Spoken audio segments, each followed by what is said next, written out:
Good morning, my dear students. I hope you all are doing well and taking care of yourself. So today we are going to start our fourth chapter, that is भीड़ में खोया आदमी, on page number 24. So भीड़ में खोया आदमी, इस निबंध के लेखक हैं लीलाधर शर्मा पर्वतीय. तो चलिए पहले हम लेखक लीलाधर शर्मा जी के विषय में थोड़ी बातें कर लें, फिर चैप्टर की शीर्षक की ओर आगे बढ़ेंगे. लीलाधर शर्मा जी का जन्म 1 जनवरी 1919 ईस्वी को अल्मोड़ा, जो आज का उत्तरांचल है, वहाँ हुआ था. उनके पिताजी कृषक परिवार से संबंधित थे. ठीक है, तो वो जब स्टूडेंट थे, उनके पढ़ाई के समय वो मुंशी प्रेमचंद की लिखी गई रचनाओं से काफी प्रभावित थे. उन्हें अच्छा लगता था. ठीक है, और इसी का प्रभाव पड़ते हुए वो एक देशभक्त व्यक्ति के रूप में बड़े हुए. तो 1919 तो आजादी का पहले का समय था, तो इसीलिए वो देशभक्ति की वजह से राष्ट्रीय कांग्रेस था, जो भारतीय राष्ट्रीय कांग्रेस के वो सक्रिय सदस्य बन गए. ठीक है, ज्वाइन कर लिया उन्होंने, और इसकी वजह से वो भारतीय स्वतंत्रता आंदोलन में भी भाग लेते थे, जिसकी वजह से उन्हें कई बार जेल यात्रा भी करनी पड़ती थी, और इसी कारण उनकी पढ़ाई की काफी हानि होती थी. लेकिन फिर भी उन्होंने अपनी जिंदगी में बहुत पढ़ाई किया और बहुत सारा ज्ञान प्राप्त किया है, जिससे वो हम सब के लिए एक महत्वपूर्ण लेखक बन गए. उन्होंने हम भारतीयों के लिए एक ऐसी किताब लिखी जिसमें 2000 प्रमुख भारतीयों के बारे में विस्तृत जानकारी दी गई है, जिसमें लगभग हर प्रमुख व्यक्ति के बारे में पढ़ने को मिलता है. उन्होंने अपने लेखन में भी कई देशभक्ति की बहुत सी रचनाएं लिखी हैं. ओके, और जैसे संयुक्त राष्ट्र संघ, स्वतंत्रता की पूर्व संध्या आदि. ओके, वो एक महान लेखक हैं जिन्होंने भीड़ में खोया आदमी शीर्षक चैप्टर में समाज के एक कड़वे सच, बढ़ती जनसंख्या के विषय में बताया है. तो ये तो हो गई लेखक की बात. तो अब बात करते हैं चैप्टर की शीर्षक के बारे में. भीड़ का क्या अर्थ है? भीड़ का अर्थ है बहुत सारे लोगों का एक साथ होना, है ना, क्राउड जिसे हम कहते हैं इंग्लिश में. भीड़ में खोया आदमी टाइटल से लगता है कि ये चैप्टर किसी ऐसे व्यक्ति के विषय में है जो भीड़ में खो गया है ना, पर ऐसा नहीं है. कोई एक व्यक्ति भीड़ में नहीं खोया है. ठीक है, ये चैप्टर हम सभी के लिए है, हम सभी के बारे में बताया गया है, क्योंकि आप सब ने अनुभव किया होगा कि हमारे आसपास की भीड़ बढ़ती जा रही है ना.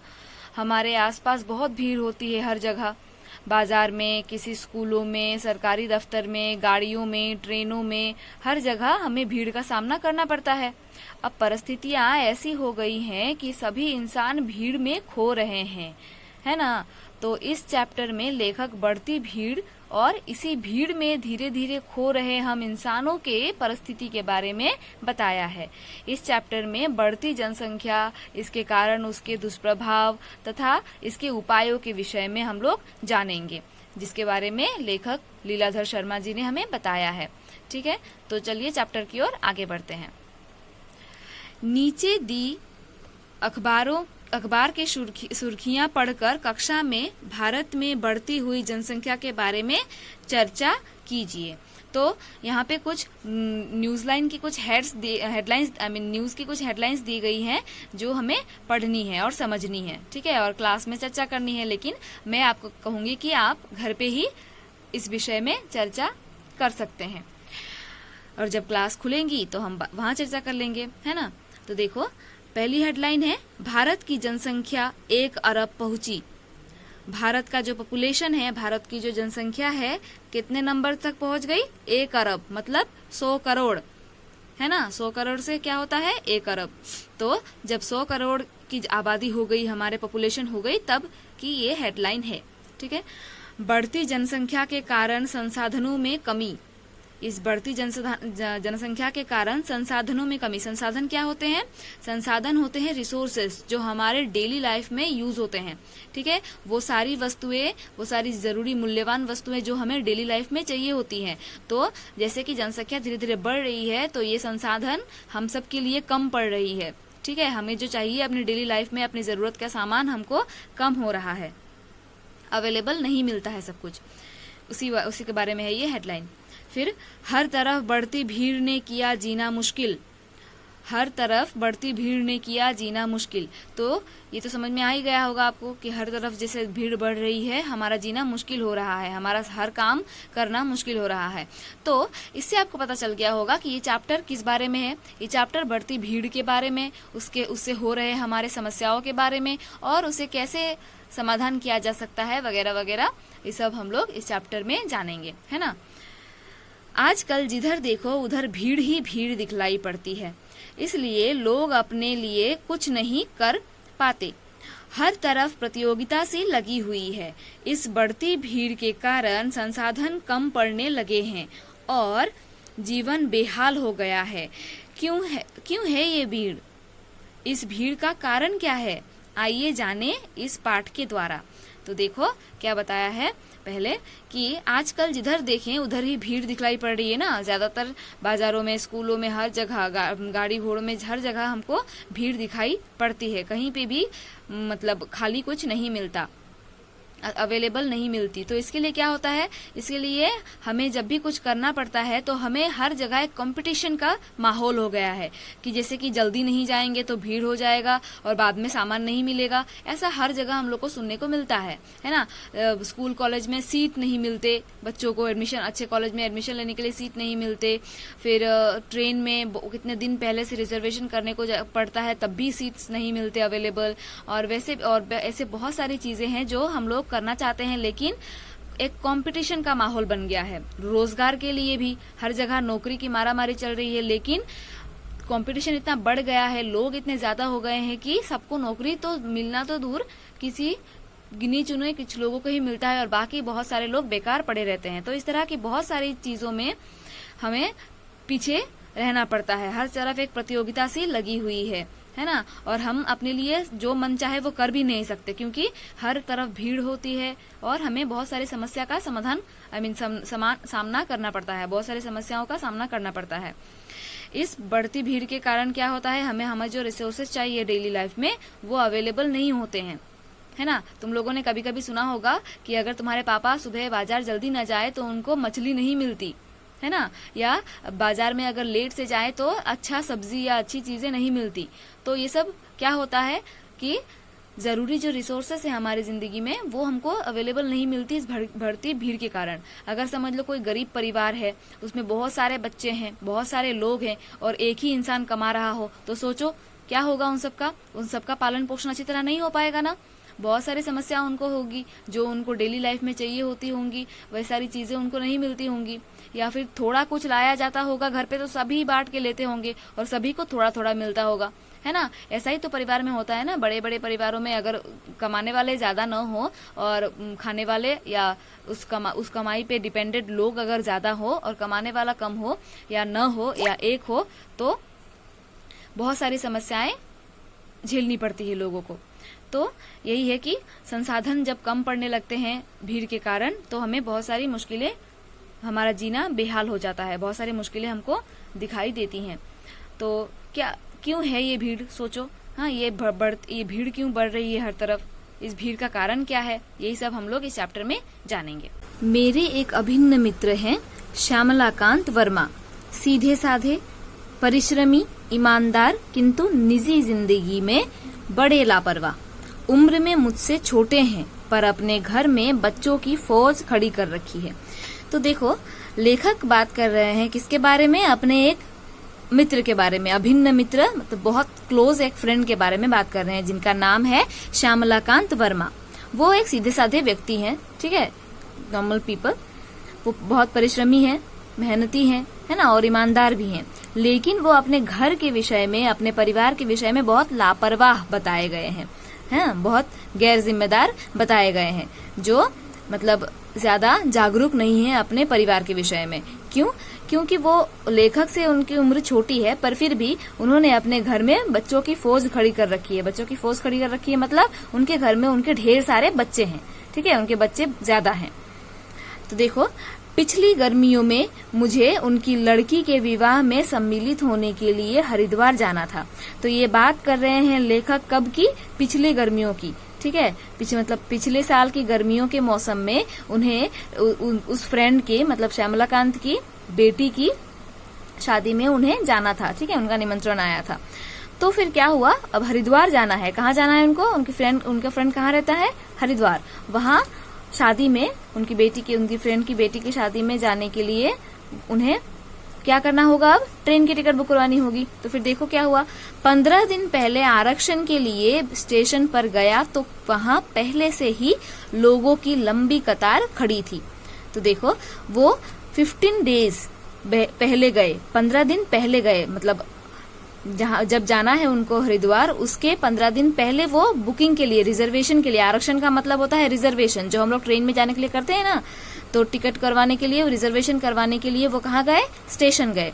तो वहां पे उन्होंने जाकर क्या देखा कि पहले से ही बहुत सारे लोगों की लाइन खड़ी है, बहुत सारे लोगों की बहुत लंबी लाइन खड़ी है। घंटों प्रतीक्षा के बाद मेरी बारी आई तो पता चला कि किसी भी गाड़ी में स्थान खाली नहीं है। तो बहुत समय लाइन में खड़े रहने के बाद जब लेखक की बारी आई, तब लेखक ने जब पूछा तो पता चला कि किसी भी गाड़ी में जगह नहीं है, ठीक है, कोई भी सीट उनको नहीं मिली, उनका रिजर्वेशन नहीं मिला, ठीक है, जाने के लिए। तो फिर क्या हुआ, जाना आवश्यक था, जाना उनके लिए जरूरी था, इसीलिए मुझे बिना आरक्षण के ही निकलना पड़ा। तो बिना रिजर्वेशन के ही वो जनरली वो निकलना उनको पड़ा, क्योंकि उनका जाना जरूरी था, इसीलिए उनको बिना रिजर्वेशन के ही जाना पड़ा।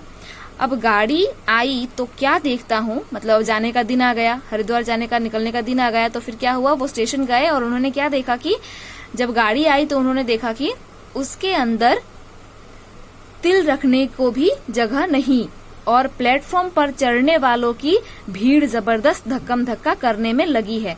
तो जब ट्रेन आई तो उन्होंने क्या देखा कि ट्रेन के अंदर एक तिल रखने की भी जगह नहीं है। तिल मतलब एक छोटा सा दाना होता है ना तिल का, तो वो तिल रखने की भी जगह नहीं है, मतलब पूरा ट्रेन यात्रियों से भरा हुआ है, ट्रेन में जगह बिल्कुल नहीं है। वो तो एक तिल रखने की जगह नहीं है, तो इतना बड़ा आदमी का जगह कैसे होगा? मतलब बहुत सारे लोग वहां पे ऑलरेडी स्टेशन पे खड़े थे ट्रेन पे चढ़ने के लिए, और जब ट्रेन आई तो पता चला कि ट्रेन में तो बिल्कुल भी जगह नहीं है, बिल्कुल भी जगह नहीं है, एकदम यात्रियों से भरी पड़ी है। लेकिन लोग तो चढ़ेंगे ही, हमने देखा होगा ना, ट्रेन जब आती है और उसमें जगह नहीं होते, फिर भी जो लोग खड़े होते हैं ट्रेन पे चढ़ने के लिए वो तो चढ़ते ही है धक्का मुक्की करके, है ना। तो वहां भी ऐसा ही हाल था।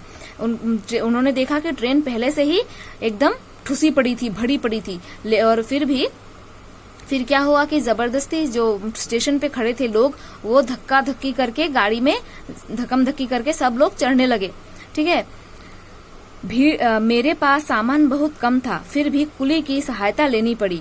देखो, लेखक के पास ज्यादा सामान नहीं था, बहुत कम सामान था, लेकिन फिर भी इस भीड़ में वो सामान उठाकर जाने के लायक नहीं थे, इसीलिए उन्होंने क्या किया, उन्होंने कुली को बुलाया ताकि वो सामान ले जा सके।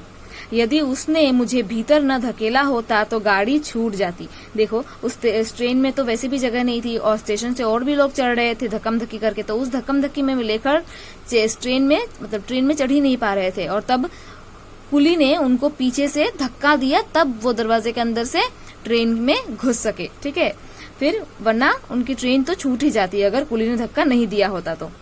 लक्सर में मुझे गाड़ी बदलनी थी, तो लक्सर एक जगह है, लक्सर पहुंचकर उनको गाड़ी बदलनी थी, ठीक है। मतलब लक्सर के स्टेशन में पहुंचकर उनको गाड़ी बदलनी थी, दूसरी गाड़ी में उनको जाना था। किसी तरह बाहर कूदा तो क्या देखता हूँ, पूरी ट्रेन की छत यात्रियों से पटी पड़ी है। जब वो लक्सर स्टेशन में उतरे तो उन्होंने उतर के देखा कि वो ट्रेन तो पूरी तरह यात्रियों से भरा ही पड़ा था, लेकिन उसके छत पे भी बहुत सारे यात्री बैठे हुए थे। ट्रेन की छत पूरी यात्रियों से भरी पड़ी है।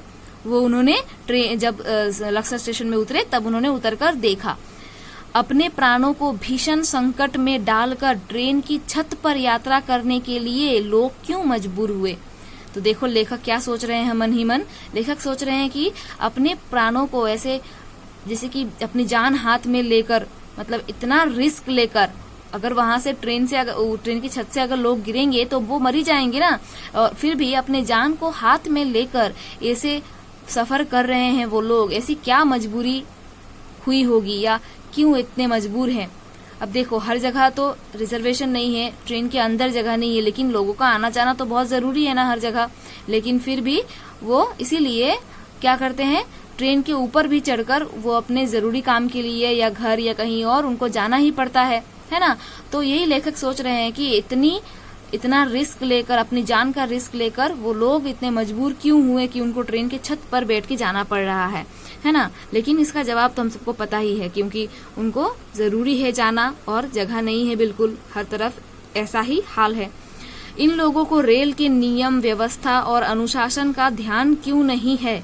लेखक फिर सोच रहे हैं और अपने आप से सवाल पूछ रहे हैं कि इन लोगों को जो रेल का नियम है ना, रेल का जो नियम है, व्यवस्था है, ऐसे तो कभी भी ऐसा लीगल नहीं है ना ट्रेन के ऊपर चढ़ के जाना। तो ये सब मतलब ये तो मान्यता नहीं है, ये मान्य नहीं है, ये मानना नहीं बनता कि रेल के ऊपर ऐसे बैठ के जाया जाए। और ऐसी मतलब रेल की जो नियम है, कानून व्यवस्था है, अनुशासन है, इसका ध्यान ये लोग क्यों नहीं करते।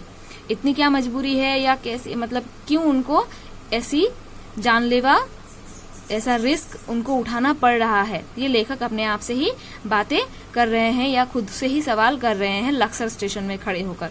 हरिद्वार स्टेशन पर श्यामला कांत जी का बड़ा लड़का दीनानाथ मुझे लेने आया। ठीक है, लेखक को रिसीव करने कौन आया है, वही उनके फ्रेंड श्यामला कांत का बड़ा बेटा दीनानाथ, उसका नाम है दीनानाथ। वो लेखक को लेने हरिद्वार स्टेशन पर आया था।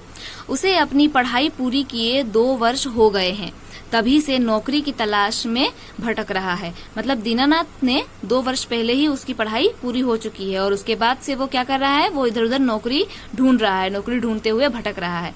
तो मैंने पूछा, अब तो जगह जगह रोजगार कार्यालय खुल गए हैं, उनकी सहायता क्यों नहीं लेते।